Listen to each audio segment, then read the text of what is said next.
Hi, I'm Megan. Welcome to today's live reading of Suspicions by Kimberly Mullins, presented by Itsy Bitsy Book Bits. Join me. Chapter 1, New York City, 1889, January. Wham! Something hit Emma on the back of the head and she pivoted toward the assailant. The old woman stopped her by jumping on her back, pulling her hair, and stabbing at her neck frantically with knitting needles. Enough is enough, Emma thought as she fell backward on the floor, taking the old woman with her.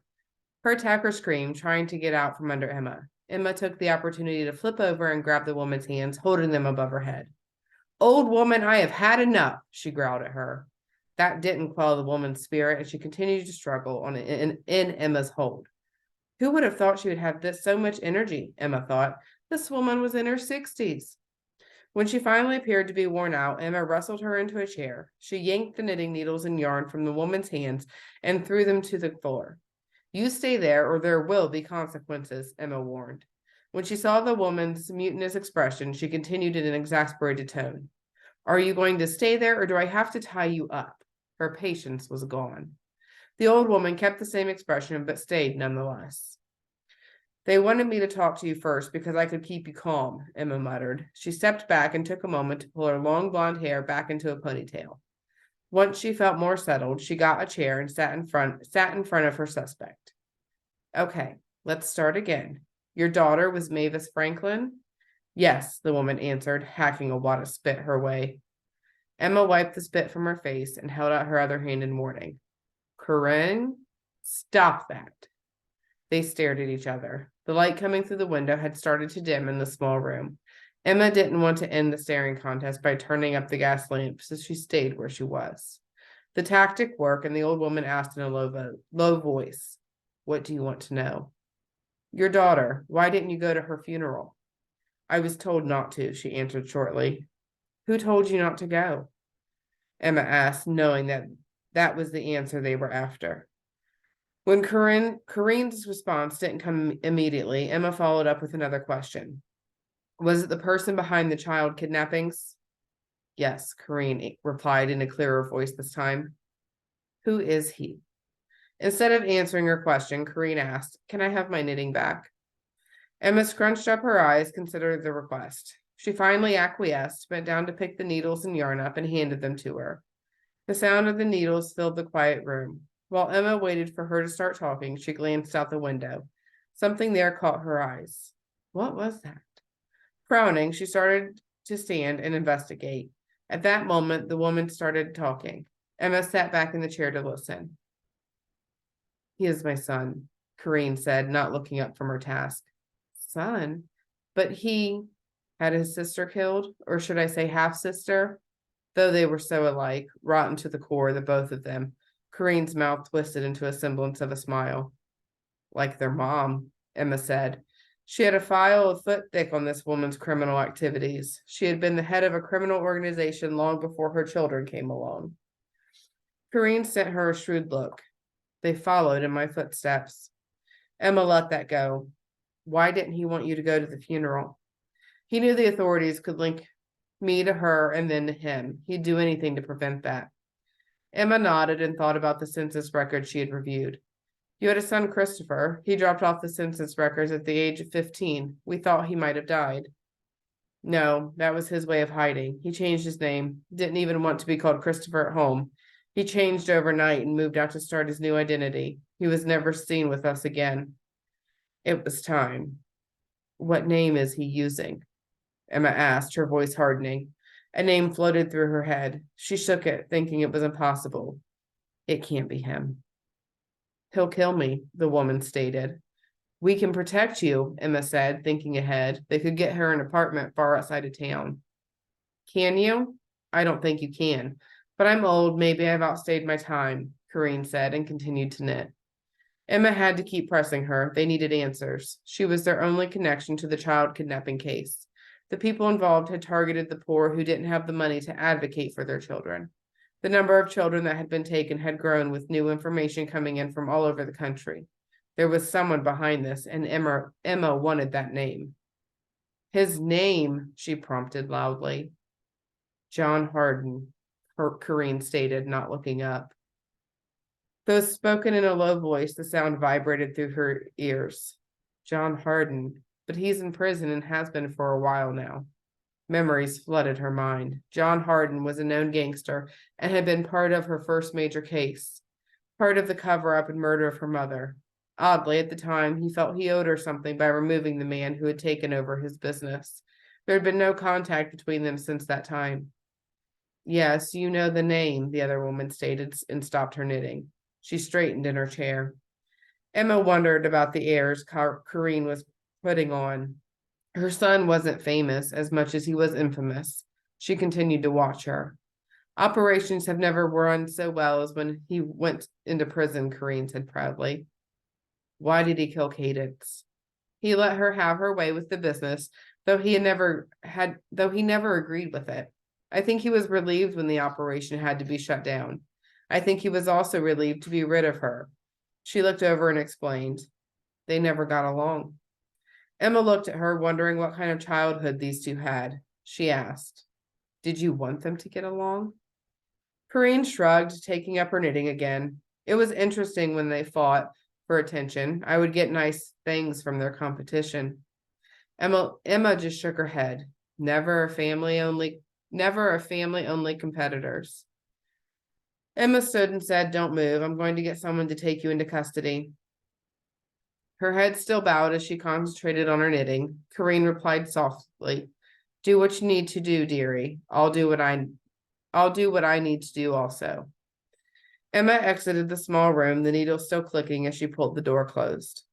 She turned and saw Cole Tilden, the director of the Chicago branch of the Pinkerton detectives, sitting at a small table. He was dressed in his standard black suit, white shirt, and black tie. He stroked his reddish goatee and considered the cards in front of him. Jeremy Tilden, his son and Pinkerton detective, was sitting across from him. He was dressed in a similar manner to his father, but the main difference was his rakish nature. Jeremy's hat was shoved back on his head and his auburn curls fell down his forehead. I have some news, Emma commented, waiting for them to turn to her. They didn't look up. Instead, Cole showed his cards. 2 pairs. Jeremy laid down his hand and said with a grin, flush. He looked over at Emma and asked, have some trouble in there? No, she said wryly. She was perfectly behaved. She grabbed a chair and dragged it up onto the small table. Didn't you hear us? Yes, Jeremy admitted, but we knew you could handle it. Cole nodded his head in agreement, absently shuffling through the deck. When he started to deal the cards again, she asked in exasperation, would you like to hear what I found out? They both turned toward her, giving her their full attention. She gave them the details of the interrogation. John Harden, wow. We locked them up and they get stronger. How's he managing this? Jeremy asked. And how do we investigate someone who's already in prison? Asked Emma. Cole sat back in his chair. Someone is carrying out his orders on the outside. We'll go after them. Jeremy looked contemplative. Any information we find out about his operations could help us leverage John and find out where the missing kids might be located. What leverage? Asked Emma. Even if we find someone on the outside, how do we use that to push John for information? We'll find something, Jeremy said confidently. Emma drummed her fingers on her lips, planning. What do we do with Corinne in the meantime? Jeremy asked, gesturing toward the room where John's mom was located. She's expecting him to come after her for talking. She'll need protection, Emma said. I noticed an accent. Maybe we send her back to Ireland? That would keep her out of the way, suggested Cole. I'm not sure she'd want that, she warned. She's very stubborn and will have definite ideas on her treatment. She'll listen to reason, Cole stated. He stood suddenly and strode determinedly to the door. Jeremy followed closely behind. Will she? Emma muttered to the empty room before following them. She bumped into Jeremy, who had stopped abruptly just inside the door. Cole's voice reached her. Where did you put her? Jeremy moved aside so that she could view the room. There, she pointed to the empty chair. She isn't there, Jeremy said, stating the obvious. She looked over at him and said sarcastically, You think? They looked around the small room. There were no closets and the windows were nailed shut. Where could she have gone? There were no exits other than the one we just entered, observed Cole. Emma looked around the room and then up at the ceiling. No, but she could have gone up. Spry old lady, commented Jeremy, studying the ceiling. There was an opening she could have gone through. You have no idea, Emma said as she rubbed her neck. It was still tender from being stabbed with the knitting needles. Do we go after her? Jeremy asked, looking at his father. Probably not. It might be safer for her to disappear on her own. The more people who know where she is, the more likely she is to be found. He looked at Emma. Do you think she's capable of hiding on her own? Yes, you've seen her file. She used to head up an organization bigger than John's. He must get the instincts from her. She continued looking toward the ceiling. I think she'll be just fine. So what's next? Asked Jeremy. It looks like we're done here. Prison to see John Harden, replied Cole. Where is he located? Jeremy asked. Sing Sing. I kept track, Emma said quietly. Jeremy walked over, took her hand, and laid his forehead on hers. Are you up for this? She leaned in and commented, This might be interesting. You know he owes me a favor. Cole looked over. A favor? We might use that to our advantage. Jeremy stepped back and kept her hand in his. There's no reason for us to stay here. Why don't we head back to the hotel? We need to lock up, Emma reminded him. Claire is having this building rehabbed for charity. The charity was started by Emma's team a few years ago to help people make better lives for themselves. They exited the building, locked up, and headed to their hotel. It was evening, and the three of them agreed it was time for dinner. A cafe was located closely to where they were staying and was quiet enough to discuss their plans. Dinner was ordered and the drinks were delivered. How do we go about getting in to see John? Emma asked as she sipped her beer. Cole had a whiskey in his hand and sat back in his chair. I'll contact the warden tomorrow. We should be able to get permission to talk to him. Will you tell him why we want to see John? Jeremy asked. No, I don't think so. I'll just tell him we want to question him, said Cole. Won't he think it's odd since the man has been locked up since 1881? Commented Jeremy. Probably, but he knows not to ask too many questions.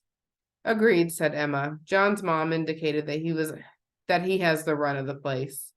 If that's true, why does he stay there? Asked Jeremy. Why leave? He has the perfect alibi for any crime committed at his behest, Cole replied. With their plan in place, the three of them went back to the hotel to gather their bags. They met downstairs to hand over their keys and check out. You weren't here long. I still have to charge you for the whole night, the clerk said matter-of-factly from his position behind a desk and windowed wall. That's fine, Cole said as he pulled out his wallet. Our business wrapped up more quickly than we anticipated. Where are you headed next? The clerk asked as he took the money through the opening in the window. Emma scrunched her eyes at the clerk. Haven't I seen you somewhere else earlier? She inquired. I don't think so, the man said as he tried to avoid her glance. She reached through the opening, grabbed his tie, and yanked him toward her, slamming him into the window. Let me go! His scream was muffled by the glass. Emma, what are you doing? Jeremy asked. Jeremy, she said, not taking her eyes off the clerk. He knows something. He was there this morning when I was questioning Corrine. I saw him on the fire escape outside the window. She paused before tightening her grip. What do you know? She demanded of the clerk, keeping her hold on him. His voice was muffled on the glass. Emma, Cole suggested, I think you need to loosen your hold so he can answer. She didn't want to let go, but she finally gave him some slack that allowed him to pull his face back from the glass. It freed his hands. He grabbed a pair of scissors and cut the tie she still held. The scissors clanged loudly as he dropped them to the ground and turned and ran out the back door. They chased after him. The man was like a rabbit, darting around the alley. He easily evaded them, being more familiar with the area than they were. Where did he go? And Emma gasped in exasperation, looking around for the missing clerk. Not here, Cole replied, taking out a handkerchief to wipe his brow. Emma, I'm sorry. I didn't think he'd do that. I understand, she fumed, still looking around. Who do you think he is? Jeremy asked. Based on his reaction, I think he's a lookout for John Harden, Emma said. He probably has several people watching Corrine. When we showed up at the hotel, he must have tracked us to the other location and saw me questioning her. So John will know before we get there that we talked to Corrine, Jeremy said contemplatively. Yes, said Emma.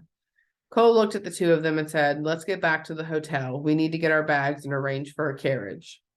Their bags were where they'd left them in the lobby of the small hotel. They grabbed them, exited, and found a carriage a few blocks away.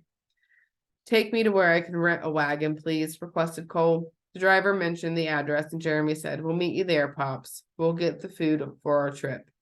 Cole nodded and motioned to the driver. While he organized their transportation, Jeremy and Emma left to find a small cafe to provide their lunches and dinner for that day.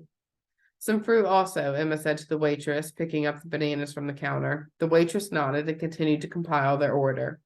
Jeremy held up some cans. "We can use these to take the food." The waitress took them from him and packed them with their other supplies. The food was paid for, and they exited toward their wagon rental location, where Cole waited in the driver's seat, holding the reins for the two horses. "We got lunch and dinner," said Jeremy, holding the supplies up. "Climb in. We'll be stopping at a few locations before heading out of town." The first stop was the telegraph office. Cole called to Jeremy, "Take my place while I go into the office." "Sure, Pops." He moved to the driver's seat of the wagon to take the reins. While Cole was in the office, Emma stood behind Jeremy and wrapped her arms around him. He took her hands in his and held them. "Will it be a problem for you to see him again?" he asked. The last time she had seen John, it hadn't been pleasant. She had killed his partner to save herself and a close friend, Thomas. "I don't know," she said into his back. They stayed in that position until Cole returned. He climbed up and took the reins from Jeremy so that he could move to the back with Emma. Turning to them, he said, "I got the note sent off to Sing Sing. The warden will be expecting us." "Do you trust him to not say anything to John?" "Oh, I fully expect that John's aware we're on the way. This is just a courtesy." Cole waited until they were settled and clicked at the horses to get moving. They stopped a few blocks into the trip at a nondescript building.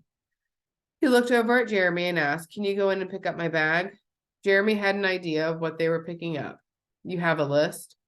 Cole handed it to him, and Jeremy headed into the building. A few minutes later, he returned carrying a large, dark bag. He placed it into the back of the wagon without comment and jumped in to sit beside Emma. Ready, he said, and with that statement, Cole moved the wagon back onto the street. As they were bumping along, Emma gave that dark bag a long look and thought Cole's expecting trouble. Instead of inquiring about what the bag held, she asked, "How long will the trip be?" Jeremy answered, "It should be about 30 miles north of New York City on the east bank of the Hudson River. By horse and wagon, we should be there in maybe a day and a half." She settled down in the back with a bedroll under her head. Jeremy sat next to her and read as Cole drove. They would trade off the driving responsibility as they made their way. The carriage moved swiftly, but would take time to get them to their destination.